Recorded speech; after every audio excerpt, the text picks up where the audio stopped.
Hey everyone, welcome back to the channel. I'm Josh and this is Practical Apologetics.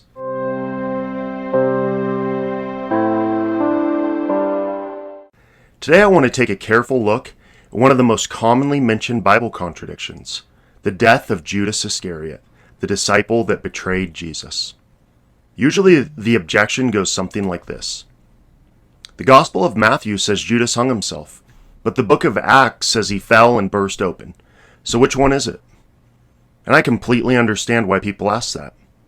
If we care about truth and consistency, we should examine passages carefully and get to the truth of the matter.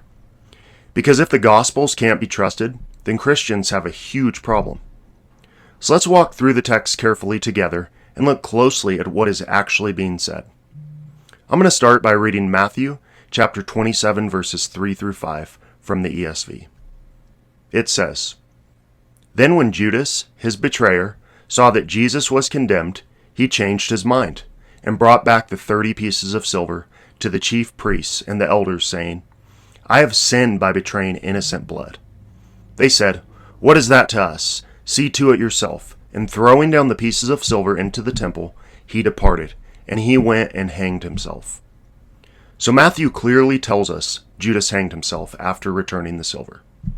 Now let's compare that with Acts chapter 1 verse 18 in the ESV, which reads, "Now this man acquired a field with the reward of his wickedness, and falling headlong, he burst open in the middle, and all his bowels gushed out." So people often point out that these seem to be contradictory accounts. But notice carefully, Acts never says Judas did not hang himself. It simply describes Judas falling down and his body bursting open. The key phrase here is falling headlong. The Greek word used is praenes, which literally refers to falling head first or falling forward face down. Importantly, the word itself does not tell us whether Judas was alive or dead before the fall, how long after the hanging the fall occurred, or what caused the actual fall. It only describes the manner of the fall. And that's important, because if Judas hung himself outdoors and the body remained there for some period of time, it would naturally decompose, a rope or tree branch could eventually break, or someone could have simply cut him down, which could have caused the body to fall violently and burst open exactly as Acts describes.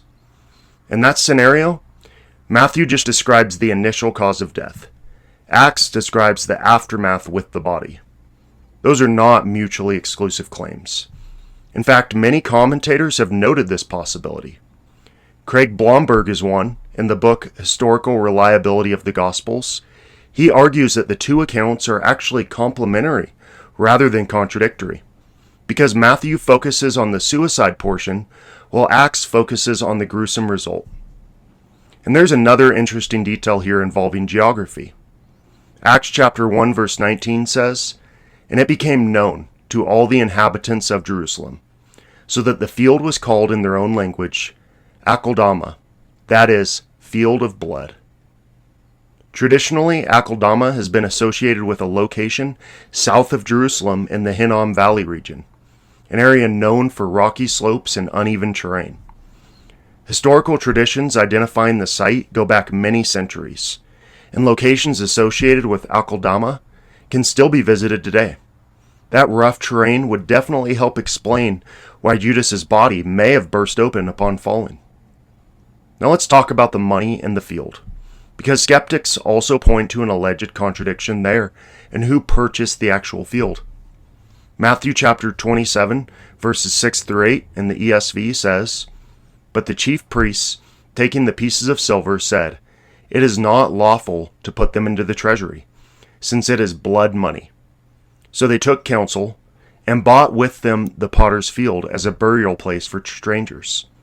Therefore that field has been called the field of blood to this day." So according to Matthew, Judas returned the silver. The priests refused to place it into the temple treasury because it was blood money, and the priests themselves purchased the field. But then Acts chapter 1 verse 18 says, Judas acquired a field with the reward of his wickedness. Again, the question is whether those statements necessarily conflict, Because how could a dead man who returned the money purchase a field? When we break it down carefully, we may understand it in a different way. The field was purchased using the money Judas received for betraying Jesus. Even if the priests physically completed the purchase, the field was still directly associated with Judas and purchased in his name, because it was his betrayal money that funded it and his death that became connected to it. This kind of representative or attributed language was actually common in the ancient world. Theologian Craig Keener, in the book Acts and Exegetical Commentary, notes that some ancient sources attributed purchases to the person whose money ultimately supplied the transaction, even if someone else actually handled the formal purchase.